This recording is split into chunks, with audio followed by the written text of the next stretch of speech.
მოგესალმებით, მე ვარ შორენა ლორთქიფანიძე, თავდაცვის და უსაფრთხოების სამოქალაქო საბჭოს წარმომადგენელი. დღეს 21 იანვარია და ჩვენ ვაგრძელებთ ჩვენი ძალიან საინტერესო პროექტის ფარგლებში საინტერესო ადამიანებთან, პროფესიონალებთან საუბარს და დისკუსიას თავდაცვის და უსაფრთხოების სფეროს აქტუალურ საკითხებზე. ჩვენი პროექტი მრავალფეროვნება და ინკლუზია და თანასწორობა თავდაცვის და უსაფრთხოების სისტემაში მხარდაჭერილია ნიდერლანდების საელჩოს მიერ და ამ პროგრამის ფარგლებში ჩვენი მთავარი მიზანია უკეთ აღმოვაჩინოთ და არა მარტო აღმოვაჩინოთ, არამედ წავახალისოთ, გავაუმჯობესოთ მრავალფეროვნების, ასე რომ ვთქვათ, მონაწილეობა, ჩართულობა, თანასწორი, თანაბარი ჩართულობა თავდაცვის და უსაფრთხოების სისტემაში.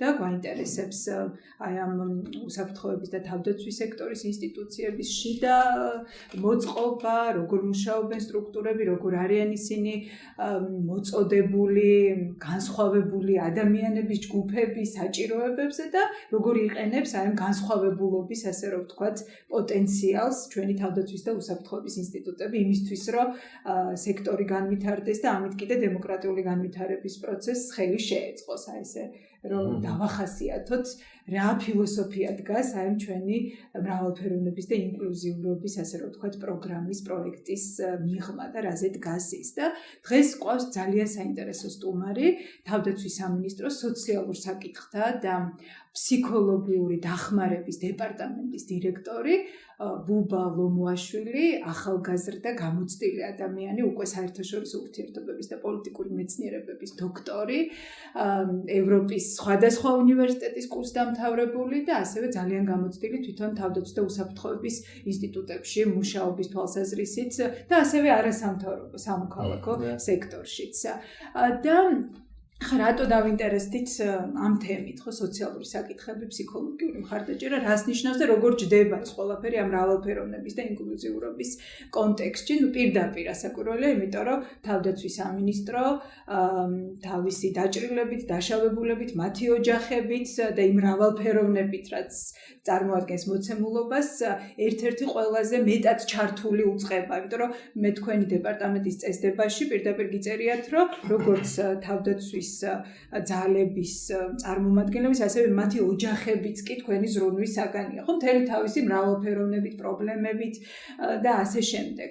და ეს რაც სხვა უწყებებს, რა თქმა უნდა, ესეთი პრიორიტეტულად არ აქვს, როგორც ეს არის თავდაცვის სამინისტრო, რომელიც არის ერთ-ერთი ყველაზე დიდი დამსაქმებელი სახელმწიფო უწყებებს შორის 2020 წლის ბიუჯეტის კანონის მონაცემებით 40,646 ადამიანია დასაქმებული უწყებაში და ესენი განაწილებულები არიან პროფესიული სამხედრო განათლების სფეროში, სამედიცინო სოციალური დაცვის სამსახურებში, თავდაცვის სამინისტროს სამოქალაქო ოფისში, კონტროლის, კავშირგაბმულობის, კომპიუტერული სისტემების უზრუნველყოფის მიმართულებით, სამეცნიერო კვლევების, სამხედრო ტექნოლოგია, მოკეთ რაღაცა ძალიან დიდი სპექტრი, ასე რომ ვთქვათ, მიმართულებების.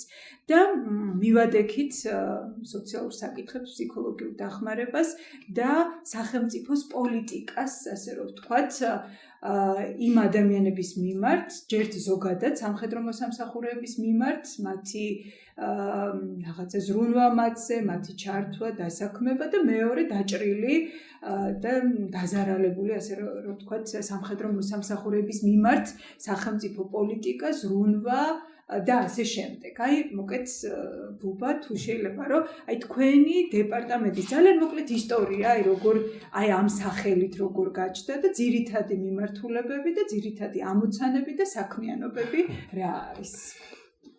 პირველ რიგში მადლობა მოწვევისთვის. ის ფაქტი, რომ მე თქვენთან ერთად ვარ და მაქვს საშუალება რომ ვისაუბრო იმ ძირითად ფუნქციებზე, რაც დეპარტამენტს გააჩნია, უკვე მეტყველებს ტრანს სისტემის ტრანსპარენტულობაზე, ჩვენ მაქსიმალურად ვცდილობთ, რომ გამოვიყენოთ ყველა პლატფორმა, რათა საზოგადოებას მივაწოდოთ ნათელი სურათი და ის ინფორმაცია, რომელიც დაკავშირებულია თავდაცვის სამინისტროს თავიანთ თანამშრომლების დახმარების კუთხით. თავდაცვის სამინისტრო აკეთებს მაქსიმუმს და მომავალშიც გააკეთებს მაქსიმუმს თითოეული თანამშრომლის ყოველდღიური ცხოვრების უკეთ წარმართვისათვის. ეხლა რაც შეეხება უშუალოდ ჩემ დეპარტამენტს, ეს არის ალბათ სათაურში თქვენ გვეაღნიშნეთ სოციალურ საკითხთა და ფსიქოლოგიური მხარდაჭერის დეპარტამენტი იყოფა რამოდენიმე კომპონენტად. აქ შედის როგორც მთლიანად თავდაცვის სამინისტროს მოსამსახურების სოციალური საკითხების გადაწყვეტის აუცილებლობა, ანუ საუბარი არის პრობლემატიკაზე, რომელიც ყოველდღიურ ცხოვრებაში თავს იჩენს გარდა იმ აქტივობების, რომელიც სამსახურიდან გამომდინარეობს, თითოეულ მათგანს ოჯახი გააჩნია, თითოეულ მათგანი არის გარდა იმისა, რომ ემსახურება საკუთარ ქვეყანას თავისი საქმიანობიდან გამომდინარე ცხოვრობს ყოველდღიური ცხოვრებით, ამიტომ ჩვენ ვცდილობთ მათ გვერდში დავუდგეთ არა მარტო სამსახურის ჭრილში, არამედ ყოველდღიური საქმიანობის კომპონენტშიც. მეორე მიმართულება ეს ფსიქოლოგიური დახმარების სივრცე, აქაც ეს არ ფარავს მხოლოდ დაჭირდაშაობულ სამხედრო მოსამსახურეებს, აქ საუბარი არის თითოეული თანამშრომლის ფსიქოლოგიური დახმარება მხარდაჭერაზე, კერძოდ თუ გამოვლინდება რომელიმე მათგანს ჭირდება ჩვენ თანადგომა, ჩვენ ვერთვებით პროცესში, საკმაოდ გამოცდილი თანამშრომლებით, თანამედროვე ტექნოლოგიების გამოყენებით, თანამედროვე მიღწევებით, რაც ამ სივრცეში მოიაზრება და გარდა ამისა, თავისთავად ჩვენ ჩართული ვართ მთლიანად სამხედრო მოსამსახურის შერჩევის პროცესებში, ასევე სამხედრო მოსამსახურის ყოველდღიური საქმიანობის დროს წარმოქმნილი ფსიქოლოგიური პრობლემების გადაჭრის პროცესში და ასევე მისიებში მიემართებიან აღნიშნული სამხედრო მოსამსახურეები, ჩვენ ვამოწმებთ მათ ფსიქოლოგიურ მდგრადობას, როგორც წასვლის, ასევე ჩამოსვლის დროსაც. და მესამე სფერო და მნიშვნელოვანი გახლავთ დეპარტამენტის დაჭირდაშაობულ სამხედრო მოსამსახურეთა მხარდაჭერა.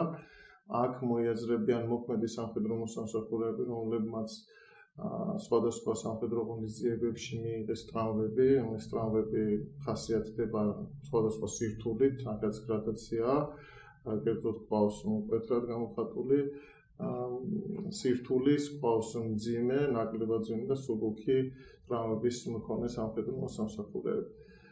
სამწუხაროდ არც ერთი მცირე რიცხვი არის აღნიშნული სამხედრო მოსამსახურეებისა, თუმცა ჩვენ, ანუ თავდაცვის სამინისტრო, თავდაცვის მინისტრის ხელმძღვანელობით ვცდილობთ, რომ მაქსიმალური პირობები შევქმნათ მათი სრულფასოვანი რეინტეგრაცია, რესოციალიზაციისთვის. ეს გულისხმობს იმას, რომ მათ განაგრძონ ისევ სამხედრო საქმიანობა, სამხედრო სამსახური, ქვეყნის სამსახური, მიუხედავად იმ ტრავმებისა, რაც მათ ქვეყნის დასაცავად მიიღეს და ასევე შევთავაზოთ ის სიკეთეები, რომელიც ხელს შეუწყობს მათ ყოველდღიურ საქმიანობას და ყოველდღიურ ყოფა ცხოვრებას თავის ოჯახებთან ერთად.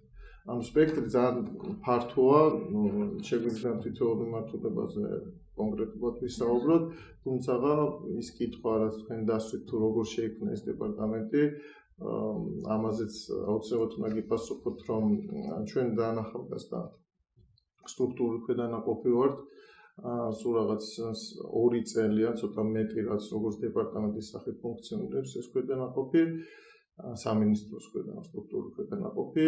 მანამდე ეს სფეროები იყო განცალკევებით, კერძოდ ფსიქოლოგიური დახმარება ეკუთვნოდა სამედიცინო დეპარტამენტს როგორც ერთ-ერთი მიმართულება, იქ სოციალური კომპონენტიც ასევე იყო არაფოკუსირებული მთლიანად სამხედრო მოსამსახურეებზე, არამედ კონკრეტულად ერთ ჯგუფზე და გადაწყვეტილება იქნა მიღებული, რომ სოციალური დახმარების კომპონენტი უნდა მოიცვას თითოეული თანამშრომელი თავდაცვის მთლიანი სისტემის და გამოვიდა დღის წესრიგში დადგა საკითხი დაჭირდაშაობულ სამხედრო მოსამსახურეების უზრუნველყოფაზე იმ საჭიროების, რაც მათ გააჩნიათ, განსაკუთრებით 2008 წლის ომის შემდგომ.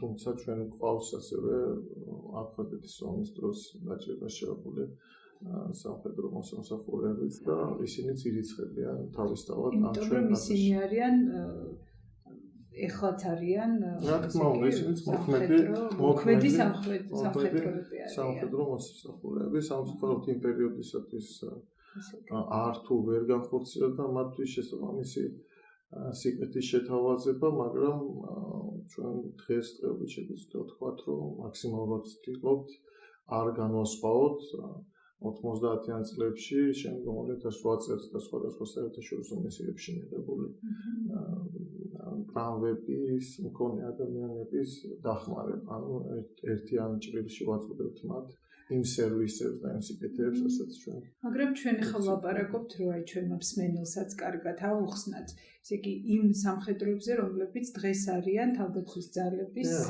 მოქმედი სამხედროები და ჩვენ არ ვეხებით არამოქმედ სამხედროებს, რომლისთვისაც ცალკე არსებობს ესენი არიან ვეტერანების დეპარტამენტი, ხო? სახელმწიფო სამსახური არსებობს ვეტერანები. ანუ ესე იგი ეს ცვლილებები მიუთითებს რაღაც ისეთი ჰოლისტური მიდგომის გაჩენას, ხო? ეს ფსიქოლოგიური დახმარება მხოლოდ სამედიცინო სფერო არ არის, ეს არის რაღაცა სისტემის მდგრადობისთვის მნიშვნელოვანი და ის განიხილება სწორედ საჭიროებებიდან გამომდინარე და ეს საჭიროებები ჩდება მოკეთ როგორც ზოგადად ყველასთვის, ასევე დაშავებული, დაჭრილი ადამიანებისთვის და აი ამ კონტექსტში რაღაც ისეთი უფრო ზოგადი მიდგომაა, ხო? საინტერესო, ხო?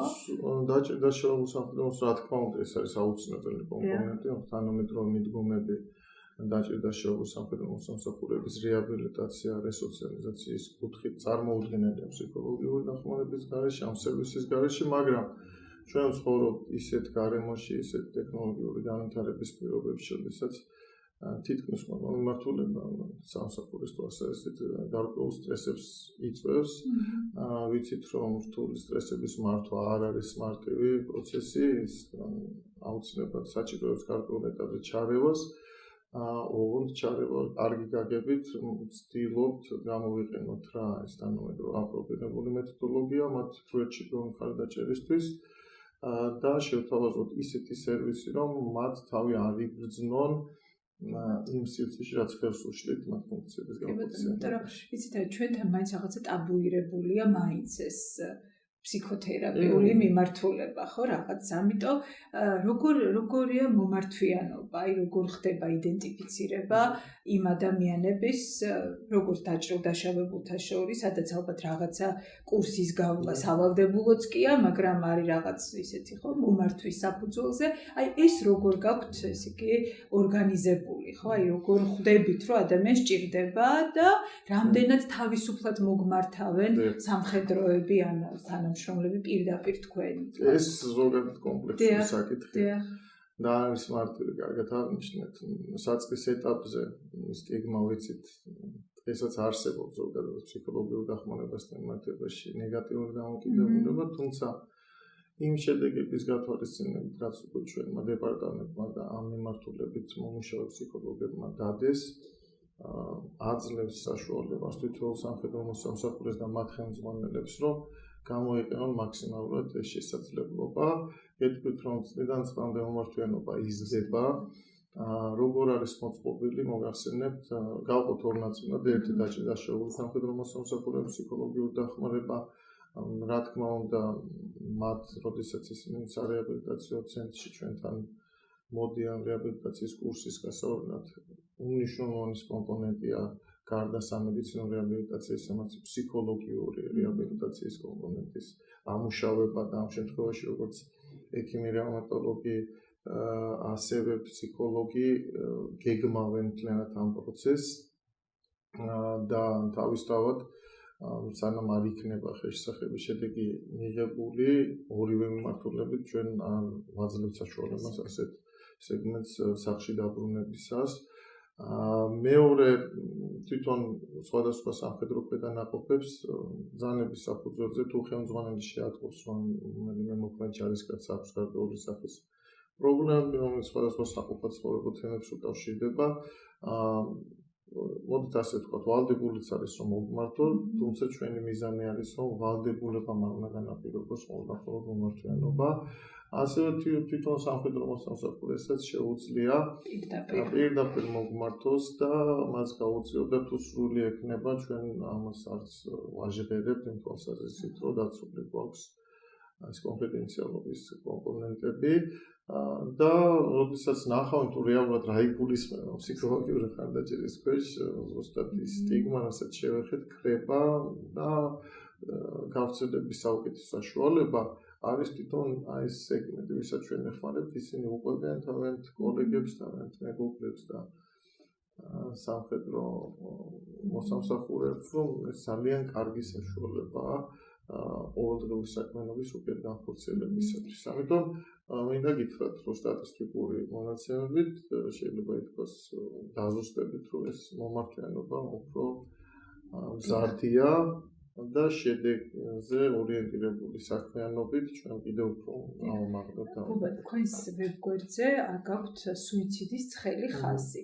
Აი თუ შეიძლება ამის შესახებაც გითხრათ, იმიტომ რომ ესეც თქვათ შეერაღებულ ძალებში ხო ესეთი გავრცელებული პრობლემაა, ხო? ძალიან მნიშვნელოვანი საკითხია და აი ამ გამოცდილებითაც რა ხდება და როგორ უმკლავდებით გამოწვევებს და რამდენად სარგებლობენ ადამიანები ამ ცხელი ხაზით, როგორი კომუნიკაცია გაქვთ თვითონ სისტემაში აი ამასთან დაკავშირებით.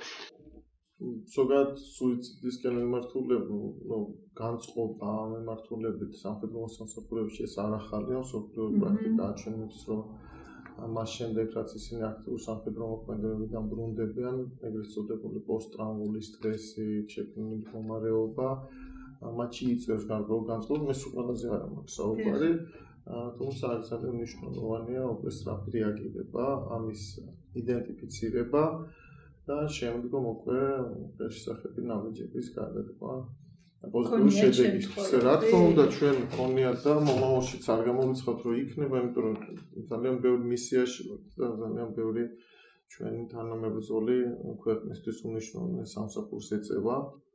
აქედან გამომდინარე, ჩვენი ფსიქოლოგები ჩართულები არიან მისიაში წასვლამდეც მათ ფსიქოლოგიური მდგრადობის შემოწმების თვალსაზრისით აქტივობებში და მისიდან დაბრუნებამდე ეს ჩათვალისწინების სისტემატიზირებული არის ვალდებულებაც, რომ ჩვენ ვნახოთ რა შედეგი ქონდა იმ ძალიან რთულ სამსახურს, რასაც ისინი წერენ და მომავალშიც გაწევენ ქვეყნისთვის. ეს არის საკმაოდ საინტერესო პროცესი, მე ვამბობ აღმოჩენა კვლევის ფსიქოლოგიური თვალსაზრისით. აქ სპეციალური პროგრამა არსებობს, რომელსაც იყენებენ ჩვენი ფსიქოლოგები და მიუყვებიან იმ თანამედროვე სტანდარტებს, რაც აუცილებელია თანამედროვე ჯარის ნორმალური ფუნქციონირებისათვის. იდენტიფიცირება ხდება მრავალ კითხვარის და მრავალი არსებული მიღებული კვლევის საფუძველზე. თუ იკვეთება აქ მსგავსი სინდრომი, ჩვენი შესაძლებლობით და მინდა გითხრათ, რომ ძალიან გამოცდილი კადრები ყავს და კიდევ ერთხელ მადლობას ვეთქვით მათგანს. დაუხალავი შრომით, ესეთი ბეჯით დამოკიდებულებით ფსიქოლოგი ყავს. ჩვენ დაახლოებით 14-მდე ყავს ამ ეტაპზე. მაგრამ საუბრობთ გამდინარე იქიდან, რომ მზარდია მომართლიანობა და ეს არ ეხება მხოლოდ დაჭერა-შეალო სამხედრო მოსამსახურეების ფსიქო და მათი ოჯახის წევრებისთვისაც უნდა აღინიშნოს დახმარებას, არამედ მთელი სამხედრო პერსონალის მხარდაჭერასაც ვერაუვლით გვერდს მომავალში დამატებას ახალი თანამშრომლების, თუმცა მინდა გითხრათ, რომ ვიყენებთ ასევე შესაძლებლობას სხვადასხვა უნივერსიტეტიდან. ეს ძალიან კარგი. ყავს ახალგაზრდები, რომელიც პრაქტიკას გადიან ჩვენ დეპარტამენტში, ასრულებენ ძალიან კარგ სამუშაოს, შეიძლება ითქვას რთულსაც, რომ აქ რამოდენიმე ეტაპად იყოფა თვითონ ფსიქოლოგიური აქტივობები. იცით რომ მხოლოდ ინტერვიუებით არ შემოიფარგლება, იქ არის რამდენიმე ადმინისტრაციული საქმიანობა, გადარჩევა, გამოვლენა და ამ შემდეგ ძალიან კომპლექსურია და ვიყენებთ ამ რესურსსაც. და უნდა აღინიშნოს, რომ სისტემატურად ხდება მათი დატრენინგება ამ თანამშრომლების არსებული გამოწვევების გადაჭრის მიზნით ახალი მეთოდოლოგიების დანერგვა და შემდგომ უკვე პრაქტიკაში გატარება. დადებით გამოყენების მეტი ამ ეტაპამდე ჩვენ არ გქონია ჩემი ფსიქოლოგები. ეხლა შევეხოთ აი მესამე კომპონენტს, ეს არის დაჭრილი ჯარისკაცები და ეხლა ორი სიტყვა ვახსენეთ ტერმინი, რეაბილიტაცია, რესოციალიზაცია, ხო, აი მოდით განმარტოთ რას ნიშნავს და როგორია სახელმწიფოს მიდგომა, ასე რომ ვთქვათ, აი ამ სეგმენტზე, ამ ჯგუფის მიმართ სრულმასთან დაკავშირებით. მოგეხსენებთ, გამომდინარე იქიდან, რომ ჩვენ ახლად შექმნილი დეპარტამენტი ამ მიმართულებით საქმიანობით დიდი გამოცდილება არ გაგვაჩნდა აქ რა გამომდინარე კიდევ ერთხელ ვიტყვი რომ ბევრი მიდგომის დანერგვა გვიწევს ჩვენ ვცდილობთ რომ ძალიან მოკლე ვადაში მივიღოთ მაქსიმალური ეფექტი. რაში მდგომარეობს ეს? პირველ რიგში, როდესაც ვეხებით რესოციალიზაცია რეაბილიტაციას, უნდა აღნიშნოთ რომ ჩვენი ამერიკელი პარტნიორების ხარდაჭერით წეროვანში უახლოეს შეიძლება ითქვას ერთ კვირაში უკვე ვხსნით თანამედროვე დაჭერა შემოსავხედრო მოსამსახურეთა სარეაბილიტაციო ცენტრს. ეს არის უპრეცედენტო შემთხვევა მთლიანად შენობის მშენებლობის და სტანდარტების დაცვა საკუთარ თავზე აიღო ამერიკის შეერთებულმა შტატებმა. დასრულებულია ეს ცენტრი 27 იანვარს ჩვენ მას ოფიციალურად გავხსნით. არ არსებობს ანალოგი ამიერკავკასიაში და არ არსებობს ასევე მსგავსი ანალოგი ევროპის მასშტაბითაც. ეს არის იმ სტანდარტებით აშენებული და დაკომპლექტებული სპეციალური ინვენტარით, რაც აუცილებელია სარეაბილიტაციო საქმიანობისთვის, რომელიც მხოლოდ ამერიკაში არსებობს. ამიტომ ეს არის დიდი საჩუქარი და უდიდესი შესაძლებლობა ჩვენი თავდაცვის სამინისტროსთვის, რათა მომავალში ჩვენ დაჭირდაშავებულებს შევთავაზოთ მაქსიმალური სერვისი, მაქსიმალური სიკეთის მიღების თვალსაზრისით. ალბათ მომავალში მოგვეცემა შესაძლებლობა ადგილზეც გაჩვენოთ თუ რა იგულისხმება ამ სიტყვების ქვეშ, მაგრამ მე ვიცი უკვე იქ რა უნდა გახსნის დროს რა უნდა შევთავაზოთ მოწვეულ სტუმრებს და ვაჩვენოთ და შემიძლია ამაყად გითხრათ რომ ეს იქნება შეუძლებელი გახდომა შესაძლებლად, როდესაც მაქსიმალურად დატვირთვით აფუნქციონირდება აღნიშნული ცენტრი. ინფრასტრუქტურა მთლიანად ამერიკის შეერთებულ შტატებმა აიღო. რაც შეეხება თქვათ პროფესიონალები, ვინც არის ამ მიმართულებით, მუშაობის მიმართულებით, რა თქმა უნდა, გულისხმება ამ პერსონალის გადამზადებაც, რაშიც თავისთავად გვეხმარებოდნენ და დღესაც გვეხმარებიან. სამივე თვალსაზრისით შექმნეს ამერიკელების დახმარებით ჩვენ შევქმნით кейს მენეჯერების ინსტიტუტი, რომელიც გულისხმობს დაჭირდაშავებულ სამხედრო მოსამსახურეების ხარდაჭერას და მათში გვერდში დგომას, მათი ყოველდღიური საქმიანობის წარმართვისას და ისეთი საყოფაცხოვრებო პრობლემების გადაჭრას, რაც მათ ურთულდებათ, ანუ შეიძლება ძალიან უხეშად და მარტივად რო ვთქვათ, ისინი არიან ყველა მიმართულებით მათში გვერდში მდგომი ახალგაზრდები. ეს ინსტიტუტი ამერიკის შეერთებულ შტატებში ძალიან კარგად ფუნქციონირებს და სწორედ მათი გადამზადების შედეგად და მათი დახმარების შედეგად ჩამოყალიბდა. აქამდე ჩვენ ხელმძღვანელობით იმ პროექტით, რომელიც გვაძლევდა საშუალებას ცენტრის გარეშე, ანუ მანამდე გქონდა რა თქმა უნდა სარეაბილიტაციო ცენტრი, მაგრამ არა ისეთი შესაძლებლობებით, რასაც მომავალში ამერიკელების დახმარების შედეგად გახსნილი ცენტრი მოგცემს. ამიტომ უახლოეს მომავალში ჩვენ წარვადგენთ ასევე პროექტს, რომელიც გულისხმობს სარეაბილიტაციო კომპონენტის სრულფასოვან მეთოდოლოგიას. ეს მოიცავს შემდეგს, როდესაც სამხედრო მოსამსახურე მიიღებს ტრავმას, ხარისხის მიუხედავად ეს იქნება ნაკლებად მძიმე თუ ძალიან მძიმე შემთხვევა. ანუ ეს უკვე განსაზღვრულია თავდაცვის სამინისტროს პრაქტიკულად შეიძლება იყოს უახლოეს ვადაში ჩვენ ამას მთლიანად ეს ძალიან კომპლექსური მიდგომა არსებობს. აქ როდესაც პირველ ეტაპზე მოხდება მათი სამედიცინო დახმარება, ანუ ის სპეციფიკური მიდგომები, რასაც ქირურგია და სხვა სახის სამედიცინო დახმარება გულისხმობს.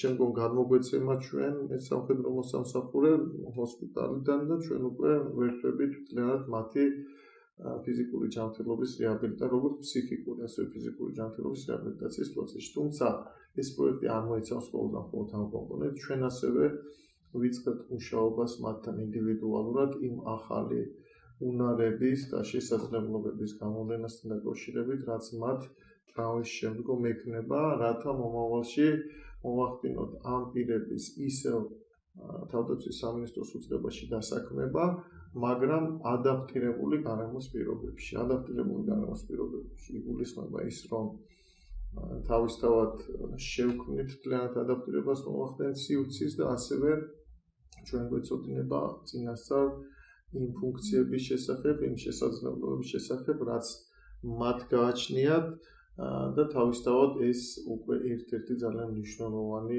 ფსიქოლოგიური დახმარება მათთვის, რომ როდესაც სტატუსს მიიღებენ დაჭირდა-შეურბულის, მათ არ მოუწევთ სახლში ყოფნა და ისინი ჩვეულებრივად ყოველდღიური საქმიანობით ისევ რამდენი სამხედრო მოსამსახურე სარგებლობს ამ სტატუსით? ეს იცით როგორ არის, სანამ ეს პროექტი დამტკიცდება, ჩვენ გვაქვს სხვაგვარი მიდგომა, რომ აქამდე მუშაობს შემდეგნაირად, რომ როდესაც დაჭრილია, იღებს გადის ეგრეთ წოდებულ გრძელვადიან სამკურნალო შუებულებაში. გრძელვადიანი სამკურნალო შუებულება გულისხმობს რას?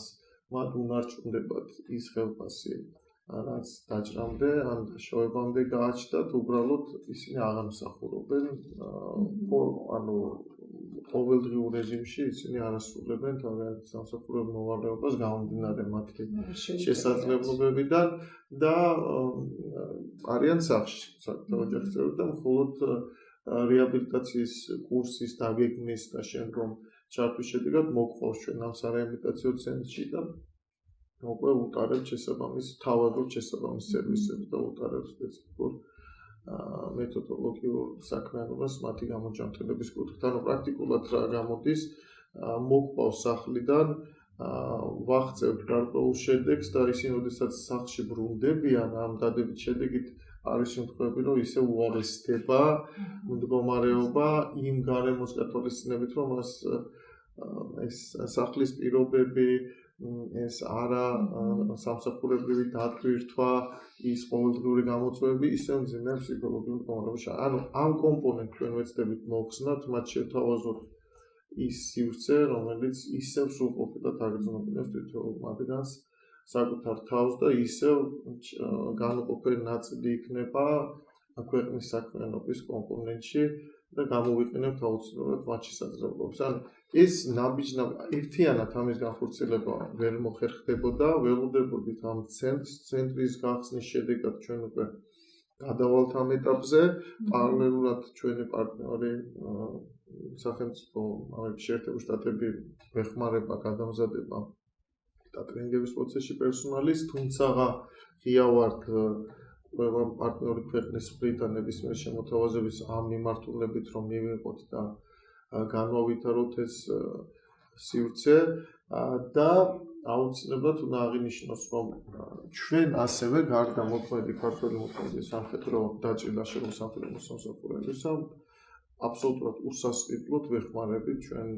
მოძმეერს უკრაინას მათი დაჭირდა-შეურბულის სამხედრო მოსამსახურეებაში. ამჯერად გადიან ესე იგი გახსნამდე მცირე რესურსებით რაც გაგვაჩნდა, მაშინაც ვეხმარებოდით და როდესაც ეს ცენტრი გაიხსნა და სულ დაიტვირთება შედარებისთვის მეციფრებს გეტყვით, ეს დღესდღეობით ჩვენ მხოლოდ 16-ან 17 სამხედრო მოსამსახურე შეგვიძლია მივიღოთ ძველი შენობის რესურსიდან გამომდინარე, ხოლო ახალი შენობის სრულფასოვანი დატვირთვიდან ეს ციფრი გასამაგდება.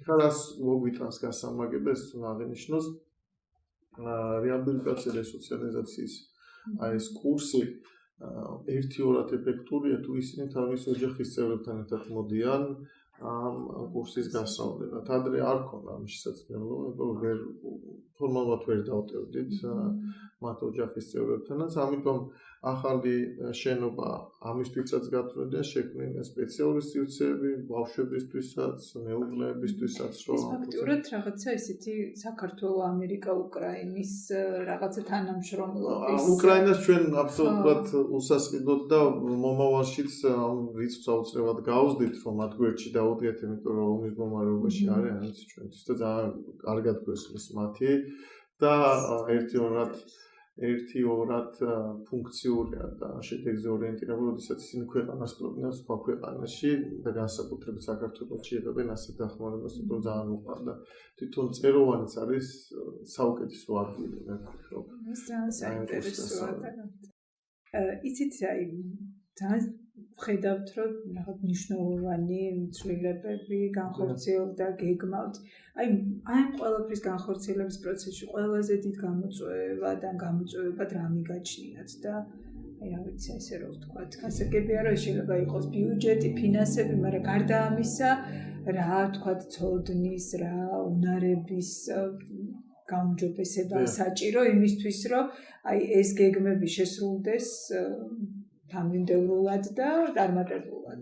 ამ გამოწვევა იყო ისევ დაუბრუნდები საკითხს, რომ ახლა შექმნილ დეპარტამენტი და აი ეს უმნიშვნელოვანეს ფუნქციები, ეს ძირითადი მისია და როლი, რაც მას აქვს რომ შეასრულოს, ამას თავისთავად ჭირდება სისტემური მიღება. ჩვენ შეგვიძლია თავად ვთქვათ, რომ თავდაცვის მინისტრის გადაწყვეტილებით ვართ პირდაპირ მიმართულებაში ჩასმული. ეს ნიშნავს, რომ თავდაცვის სამინისტროს ხელმძღვანელობა მინისტრი თავისთავად მაქსიმალურად გვიდგას გვერდში, რომ პირველ რიგში მოხდეს სისტემატიზაცია, ანუ დაიგეგმოს მთლიანი პროცესი. ანუ აქ არ იყოს თითოეული ნაბიჯარებად გადადგმული კერძო პირების გადაწყვეტილებების შედეგად. ანუ ან მე, ან ჩემ მოადგილეს, ან ჩემ ხელმძღვანელს დაუშვათ თუ იდეა გაუჩნდება, ეს აუცილებლად სისტემურ მიდგომასთან აუცილებლად მაშინ უნდა იყოს და მე რო აღარ ვიყო პირობითად ამ უნდა გააგრძელოს ამ სისტემა უნდა გააგრძელოს ფუნქციონირება. ამიტომ ზუსტად დავალება მიღებული გვაქვს და ჩვენ ვაკეთებთ ამას. აი ამ პროექტის შემოღებით ეს ერთხელ და სამუდამოდ მოიხსნება ეს გამოწვევა. მეორე, რა თქმა უნდა, რეაბილიტაცია ზოგადად და სოციალური დახმარება ძალიან დიდ ფინანსებთან არის დაკავშირებული. მინისტრმა მიიღო გადაწყვეტილება და ჩვენ დაჭერდა შეუძლო სამხედრო მოსამსახურეებს დაუწესა დანამატი იმ ხელფასებზე, რაც მათ გააჩნიათ.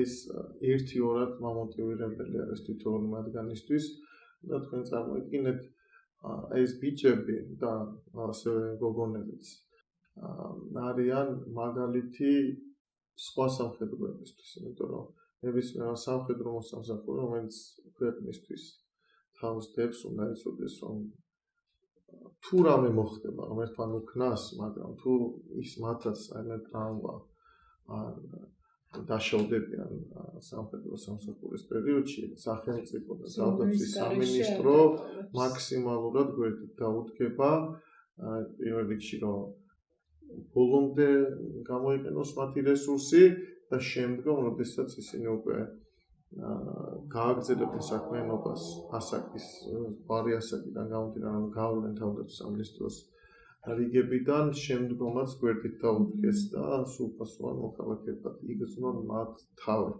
ამიტომ არსებობს ძალიან ბევრი გამოწვევა, თუმცა აი ეს სამინისტროს ხელმძღვანელობის მხარდაჭერით ჩვენ ვფიქრობთ, რომ ძალიან ბევრ რამეს ძალიან სწრაფად გადავჭერთ.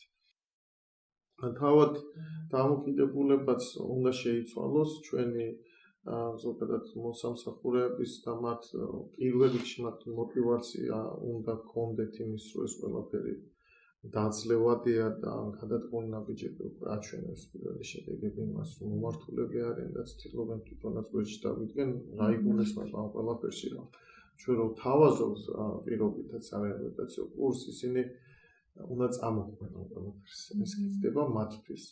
ანუ ეს არ არის მხოლოდ ფურცელზე დატანილი ან მამას ფოტოებით შეკუთული რაიმე ფლაიერი, რასაც აუცილებლად უნდა მიიღონ და დარწმუნდნენ, რომ ეს მართლა შედეგზე ორიენტირებული აქტივობა და მათი მხრიდანაც ჩართულობას მოითხოვს. და ამას უკვე ძალიან დიდი გამხმოვრება აქვს ამ ბოლო გადაწყვეტილების შედეგად, რომ მოიხსენებათ, რომ მინისტრის გადაწყვეტილებით ასევე სამხედრო დაშავებულ სამხედრო მოსამსახურეთა დღე დაწესდა. აუცილებელი არის თვითონ საზოგადოებაში, სამწუხაროდ მე სანამ თავდაცვის სისტემაში მოვიდოდი, გარდა იმისა, რომ არასამთავრობო სექტორშიც დამფუძნებელი ვარ ორგანიზაციის, ასევე საჯარო სამსახურში ვიყავი და ძალიან მცირე ინფორმაცია გამაჩნდა თუ რა კეთდება დაჭერდა შეუძლო სამხედრო მოსამსახურეებისათვის. ამიტომ ეს აუცილებლად საზოგადოებამაც უნდა გაიგოს. ჩვენ ამას ემსახურება ზუსტად ეს სპეციალური დღის დაწესება, ჩვენ აუცილებლად კვირეულს მოვაწყობთ, მოვიწევთ სამოქალაქო აქტივისტებს, მოვიწევთ კერძო კომპანიებს, ვეცდებით რომ ერთის მხრივ წარვადგინოთ ის საქმიანობა, რასაც დაჭერა შეუსახებელო მოსამსახურების კუთხით ვაკეთებთ, ამ ბიჭებს შევთავაზოთ სხვადასხვა ღონისძიებები რესოციალიზაციის კუთხით, ჩავთვალოთ სხვადასხვა სპორტულ აქტივობებში, მოვიწვიოთ ჩვენი პარტნიორი ქვეყნებიდან ანალოგიური კონტინგენტი ვინც იქნება, ანუ მთელი კვირა მიუძღვნათ ამ ჩვენი ბიჭების და გოგონების აუცილებლად ესე იგი ის ღვაწლი რაც მათ ქვეყნის წინაშე აქვთ ვაგრძნობინეთ რომ ვცდილობთ ყოველ შემთხვევაში ვცდილობთ მაინც დაუფასოთ და სამომავლოდ შევქმნათ შესაძლებელი გარემო პირობები და ესეც ძალიან მნიშვნელოვანია ჩათვალეთ რომ მე ყოველდღიურ შემხებლობა მაქვს თვითონ მათგანთან და იმედით და დიდი ესე იგი სიხარულით არიან ახსნილები აი ამ ბოლო გადაწყვეტილებების გამო. თუმცა ეს არ არის ბოლო, გეტყვით, ეხლა უბრალოდ ვერ ვახმოვანებ იმის აქვს ძალიან კარგი კიდევ რამდენიმე ინიციატივა, რასაც უახლოეს მომავალში გაიგებენ ამ ცენტრის სრული დატვირთვის შედეგად. ჩვენ ვიხარი ამ შემთხვევაში რაღაცა ინკლუზიური მიდგომების რაც თქვენ გაქვთ ამის საზოგადოებასთან ამისი რაღაცა კომუნიკაციის საშუალება გვაქვს და ეს ძალიან მნიშვნელოვანია და კიდე ასევე ძალიან მნიშვნელოვანია რომ ეს სისტემური მიდგომებით მუშაობა შენარჩუნდეს, ხო? ეს არის თავარი რაღაცა საფუძველი იმისი უკვე თვითონ სისტემები როგორ მუშაობენ და მე იმედი მაქვს რომ ეს გაგრძელდება. კი, აი უბრალოდ გაგაცნობინებთ გაცრავად თქვენს სფეროსთან მიმართებაში ჩვენ ერთ-ერთი სამმართველო სოციალური მხარდაჭერის სოციალ-საკითხთა მხარდაჭერის სამმართველო აქ გვაქვს ერთი პროექტი, ისიც ამერიკელების მხარდაჭერით ხორციელდება ეს ოჯახების მზადყოფნის ჯგუფების პროგრამა. იგულისხმება შემდეგში რომ ამაში აიგულისხმება რომ სამხედრო მოსამსახურე როდესაც ის პირობითად ან მისიაში მიდის მას არ უნდა დარჩეს განცდა რომ მისი ოჯახი არის უმეთვალყურეოდ ან უპატრონოდ დარჩენენ, ამიტომ ჩვენ ვთავთ მოხალისეთა ქმნით მოხალისეთა ჯგუფებს, სადაც შედიან მისიაში ყოფილი სამხედრო მოსამსახურეების ოჯახის წევრები, მათ ვაძლევთ საშუალებას რომ ინტენსიურ რეჟიმში თითოეულ მათგანი შეხვდეს ერთმანეთს, ისაუბრონ პრობლემებზე, ერთმანეთს შეთავაზონ საკუთარი დახმარება. პირობითად ზოგი მასწავლებელია და შეუძლია მეორე სამხედრო მოსამსახურის შვილი მოამზადოს. რამდენად ინტენსიურად ახერხებთ ამას? ხო, ცალკე რესურსი ჭირდება ამის ორგანიზებას. აი ზუსტად ჩვენ ვართ დასკვნით ფაზაზე ამ პროექტის იმპლემენტაციის. საწყისი საცდელი პროგრამა გაშვებული გქონდა და კარგად იმუშავა, ამიტომ ეს გვაძლევს საფუძველს იმის რომ შეუძლებლად ფართო მასშტაბით ამუშავებთ ამას, რა გვაძლევს საშუალებას, გვაძლევს ის რომ თვითონ ჩვენ სამხედრო ბაზები იძლევა ინფრასტრუქტურით თვალსაზრისით ამის შესაძლებლობას სხვადასხვა კუთხეში მოხდეს ასეთი მოხალისეთა ჯგუფების შეხვედრა, თუ არის ეს შიდა ქართლში, მაგალითად გორში შევკრიბოთ, გადაადგილება ჩვენ თავზე ავიღოთ ამ ისაც სურვილი ექნება რომ მოხალისეთა ჯგუფებს შეერთოთ, თუ იქნება დასავლეთში, ან სენაკის, ან ქუთაისის, ან აი ესე ჩვენ ვეხმარებით ინფრასტრუქტურის თვალსაზრისით, ხოლო დანარჩენს ისინი თავად ერთმანეთის დახმარებით, ერთმანეთთან გვერდში დგომით ამ საკითხებს წვეტენ და ამაში ჩართულები არიან როგორც ჩემი სამმართველოს თანამშრომლები, ასევე თავდაცვის ძალები, უშუალოდ სამხედროები, ამ ბრიგადების ხელმძღვანელები და ერთობლივად ხდება ძალიან საინტერესო და მნიშვნელოვანი პროექტის განხორციელება.